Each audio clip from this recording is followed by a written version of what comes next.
Hello, everyone. So let's kick off with our presentation on misinformation and media propaganda. This is Group 5 from SOC 481A, and we would like to first off specially thank Dr. Pradeep Swankar, under whose guidance we took this project, and also Miss Ruchi Hajela, who we interviewed regarding this. And she's worked with Hindustan Times Group in the past and is now actively researching on fake news and misinformation. So, first off, I would like to bring to your notice two very interesting terms, right, in this fake news domain. So, all of us know what fake news is, but very few of us know what's the difference between misinformation and disinformation is. So the fundamental difference between misinforming someone and disinforming someone is intent, right? So you disinform someone whenever you knowingly spread wrong or false information on the basis of some propaganda or some interest of yours. But misinformation is what you and I, as an average user, spread unknowingly, since we do not know if it is true or not, via WhatsApp, Facebook, and other social media platforms. So now let's talk about propaganda. Propaganda is everywhere, right? Everywhere around you, you see that everyone is telling you something, probably because they want you to know that, right? No one really gives you the full picture, and that is how you should view everything, with a tiny bit of salt, right? With a pinch of salt. And that is how you identify propaganda, right? So now, coming up is a very interesting and crisp interview of Miss Ruchi Hajela, which was taken by our group's Ayushi Chauhan.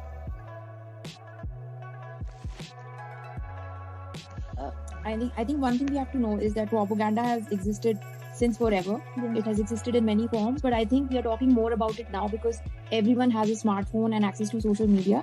So we are not just passively, just looking at content. We are also passing it forward. We are having opinions. We are creating content. And I think we are much more active in sharing content now, which can often be misleading. Yeah. And I think, and with disinformation, the thing to remember is that it's the intent which defines whether something is disinformation. Like the European Commission and various other organizations define disinformation as content created with the intent to mislead or damage. Yeah. Unlike misinformation, which is more like, I'm not aware and I just pass something and it's harmless. But it's the intent, like if I purposefully create something to manipulate you, that is disinformation. And not just in India, but worldwide, we are seeing that it's becoming it's influencing the way people vote or they think about vaccines or various other areas of public life. I think in general, people have a sort of mistrust of experts, whether it's doctors or media or politicians. For various reasons, they have this mistrust of experts. And in this, if you bring in social media, it's like they don't know who to trust. And if you look at the specific case of Indian media, especially the broadcast media, yes, you would often see that channels are amplifying fake news or amplifying a certain kind of propaganda. Definitely think so. So what you said before, that we've started hearing more of this term since the US elections, and the same happened with the elections anywhere in the world as well. Like in the UK, it said that for the Brexit vote, people were influenced through social media. And interestingly, I was part of a study conducted by the University of Oxford in the general Indian elections in 2019. And before the elections, we were studying the kind of images that were circulating on WhatsApp by the official political party channels. And we came across a lot of junk content too, from all the parties, not just one. Like it was from the BJP, the Congress, SP, BSP. So I think it's difficult to say how much people believe what they see. But if you purely see what goes on and how much of it is circulated, I think it's a genuine problem. And people need to be made aware that what they are seeing is not always a fact. Because it's quite possible, like if I see in my family or anecdotally you would look around, a lot of times what people see on their phones, on WhatsApp or Facebook, is true, but that's not the case. So I think it's a problem that definitely needs to be dealt with, and people need to be made aware that there is this phenomenon, it's content at the end of the day, it's not fact that's coming into your phone, and you must question what you are seeing. When I did the study with the University of Oxford, these were the kind of images that we categorized as junk. And you can see that these are photoshopped. This was a photo of a bridge from Turkey, but it came across as, see how much progress India has been through, this is a huge highway. Like these kind of things that try to manipulate your opinion. And again, some of these images, like you can see Rahul Gandhi is a Muslim, trying to make someone believe that Congress is a Muslim party. Yes. And this thing where you can see Manmohan Singh and Narendra Modi. You can tell that these are doctors, But for a layman who's not so much into the research perspective, they might believe this to be true and they might start to perceive these people in a certain way. I think laws in any case would be a very extreme step, because if the government starts regulating, then the fear is that tomorrow they'll control the media, which is anyway not for free anymore in India or even in many parts of the world. So I think a better approach is definitely that citizens start to be more aware. I think, and there was a study done by the Internet and Mobile Association of India, you should look that up, that people who are under 20 years of age and above 50, these are the two groups who are most, more open to be exploited by fake news because they can't tell. So I think if maybe companies like Google could make more campaigns where they teach people about doing reverse image search, because a lot of the propaganda is through visuals and advertising and Google and Facebook and advertising. And even on Facebook, like if something is sponsored by a certain political party or then make it like just looking at it and thinking, okay, that's like a normal blog post or a news article. I think making it very transparent in that sense, who's posted it, why is it being shown to you, and also I think citizens need to develop more on the critical thinking side, that just question what you are looking at before you start believing and especially sharing it.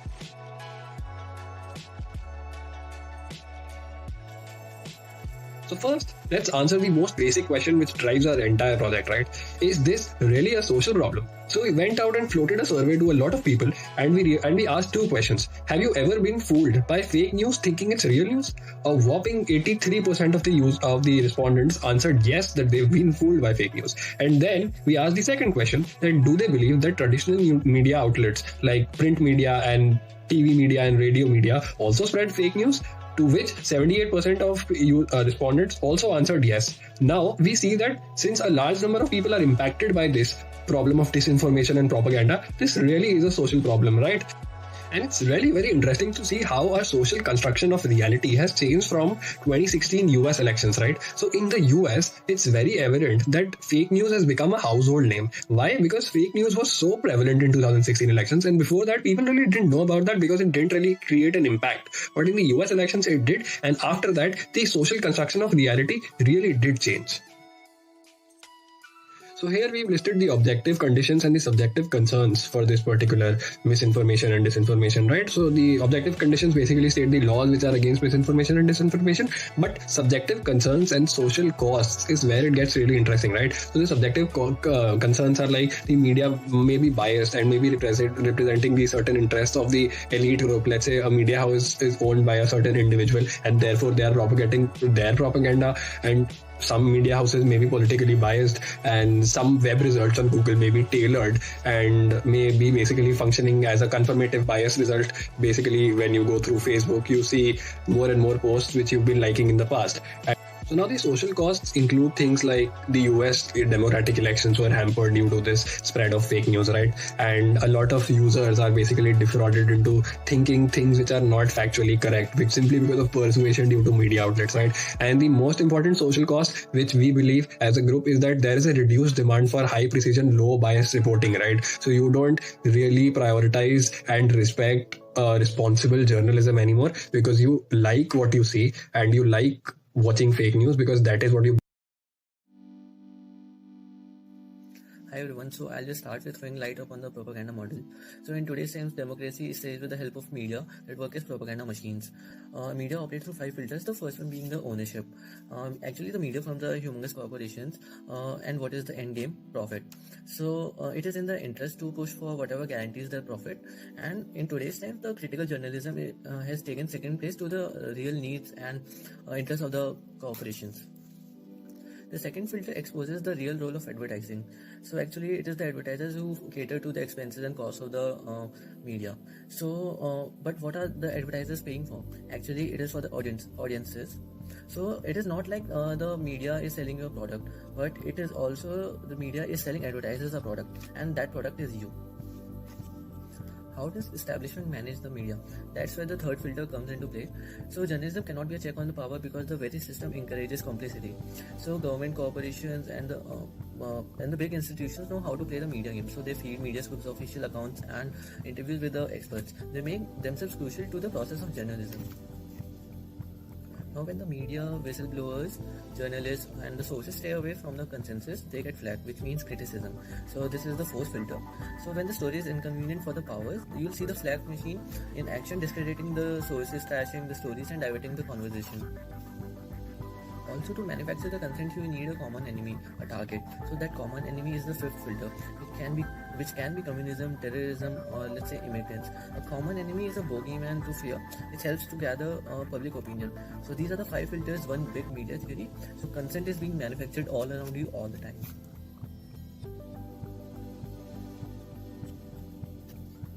Now coming to the media ownership in India.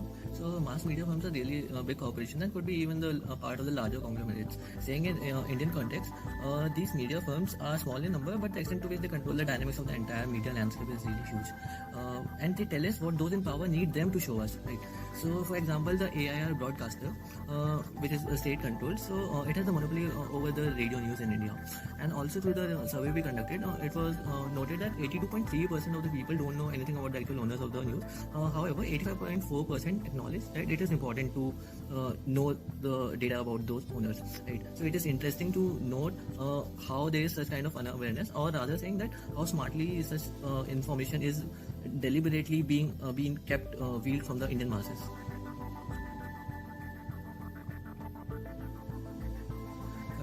Coming to the next slide, disinformation and advertising. So the mass communication actually costs much more than Indian users should ever pay, right? So according to a survey, 89.6% of the users do not pay to subscribe to any of the digital news sources. So who exactly fills this gap? It is actually the advertisers. So the more the media advertises, the more money they make, and more is the chances of propagation of disinformation, right? So the news articles which go viral on the social media can actually generate a significant amount of advertising revenue when the users open that person's website, right?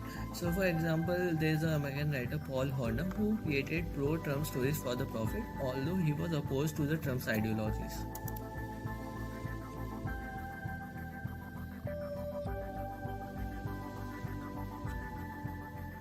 How does disinformation spread?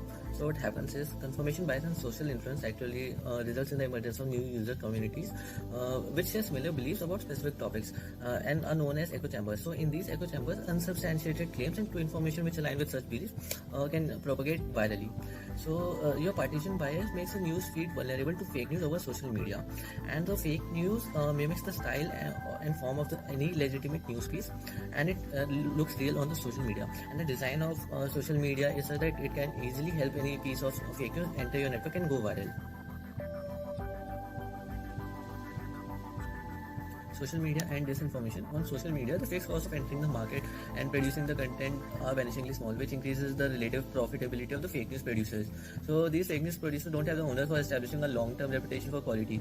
The format of social media says that it is difficult to judge the veracity of the news. So maybe one person would just scroll through his newsfeed and he won't care to check the credibility of the one-liners news, which would leave a remarkable impact on his mind. The studies show that the Facebook friend networks are ideologically segregated. Also, according to a survey, 49% of the people consider social media as a credible news source. So these people are more likely to read and share the news stories which are ideologically aligned. So also these people don't receive true evidence of the actual world affairs, which would counter any story which is false but ideologically aligned. Hi, it's time to visit our first case study. It is about the event that made the case of fake news popular. We'll be looking into the 2016 election of the United States. We'll be specifically covering data from social media, especially Twitter, and we'll be following a paper published in Nature Communications. This paper talks about the role of bots and how it played its role into spreading fake news. So the idea was that the bots were creating such a huge volume of fake news that it was difficult to segregate it from the fact-verified news, and therefore the commoners were bombarded from news from all the directions. We'll be looking into the data and the result that were published in the paper.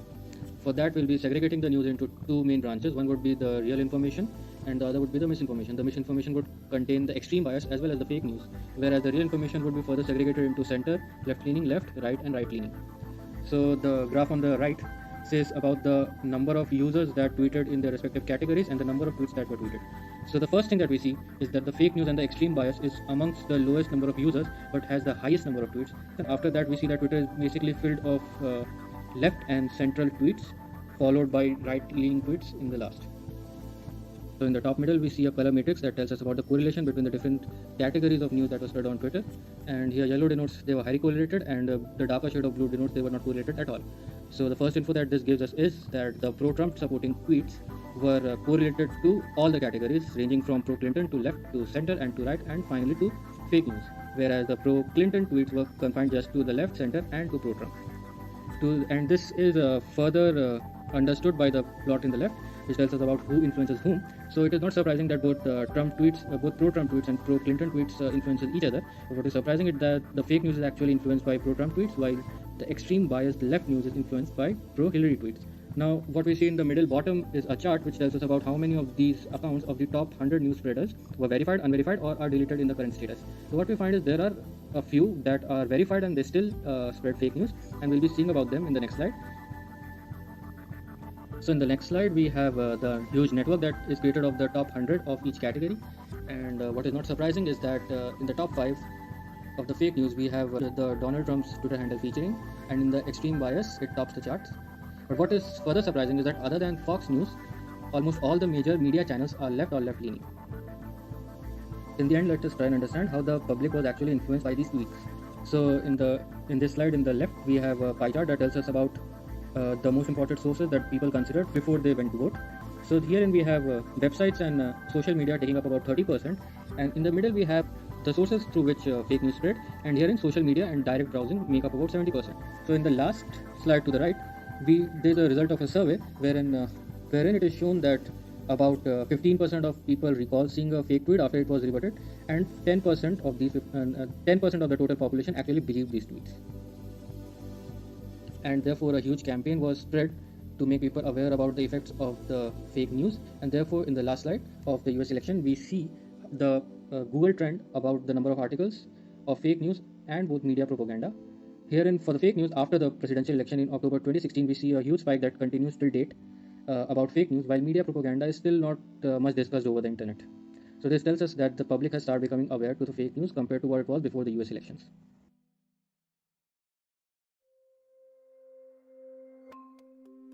Hello everyone, let us look at the concept of hyper-reality and the example of Gulf War of 1991, which highlights media propaganda. Symbols are meant to symbolize something real, but a fake symbol can only symbolize itself and nothing beyond it. For example, the Disneyland. Media too claims to present reality through images and symbols. The French sociologist Jean Baudrillard argues that under the influence of consumerism, the media has created so many realities that there is no longer a real reality. We have lost the ability to distinguish simulated reality from actual reality, which is precisely the concept of hyper-reality. Baudrillard also put forth arguments to claim that the Gulf War events as shown on TV did not take place.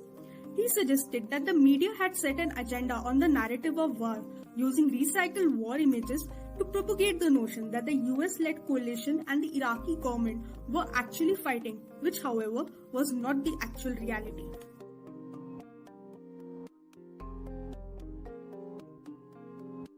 Everyone, I Swagat, roll number 170745. Let us see some Indian examples how disinformation has been taking place. As we know, there are lots of fake news has been spreading through social media, and WhatsApp is one of them. You can see 230 million users are there all over India, and we can see that policemen are firing at the crowd of people, which has been shared through WhatsApp. But after the fact check has been done, it has been seen that it's a old clip of mock drill which is conducted by Kunti, the Jharkhand police. And yeah, even also see that there is a mob attack at Tanishq store, Gandhidham, Gujarat. But after the fact check, it is seen that no such incident has been taken place. So this is due to the lack of media policy verification, as stated by Indian Media Agency (CMS). So let us see now how disinformation has affected CA.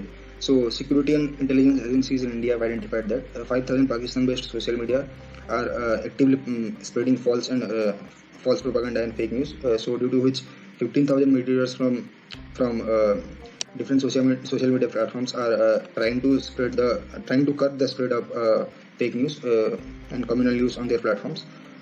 So here we can see a flyer of anti-CA protest in which the organization of massive women protests have specified a dress code for it. But in reality it is not there. It is photoshopped one. So this picture has been shared by social media by the people, those who claim that this protest is done by led by Muslims. So this is done. We can also relate this misinformation to Kashmir recent problems. You can see here a women reading, which is shared as a Kashmir content, but it is originally from the Syrian civil war, and there are lots of claims and fake tweets that there are atrocities on Kashmiris by Indian force, and also there are claims by the activists that there are burning of houses and torture made by Indian army, which was later proved wrong. Above were some Indian examples how disinformation is spreading in India. Thank you. So as concluding remarks, we would like to point out that it is very important for people to take cognizance of the fact that fake news is out there in society and we need to actively take steps to counter it, right? We need to realize that propaganda is everywhere, therefore fake news will be everywhere, and therefore we need to be vigilant enough to try and not become victims of it, right? So a glimmer of hope has recently come from a very interesting example of the difference between the 2016 and 20 US elections, right? So we saw that there was rampant fake news which hindered the US process of democratic elections in 2016. But in 2020, we saw big companies like Facebook and Twitter actively trying to flag fake news and misinformation and propaganda in order to let people realize that what that person is speaking or what that account is showing you may be wrong, and you need to have your guards up against that. So as students of a sociology course, we can't really give solutions, but we did float a question in our survey wherein we asked people who is really responsible for checking up on this fake news, right? Should an independent body be constructed which will check this fake news? Are the owners of the source themselves responsible for this fake news? Or is the public responsible for checking if the fake news is fake or not? We really don't know the answer, but we've given you all the data we have. So now, at the end, we would like to request all our viewers to just take cognizance of the fact that fake news is out there and just take everything with a pinch of salt. We hope you enjoyed this video and thank you for watching this.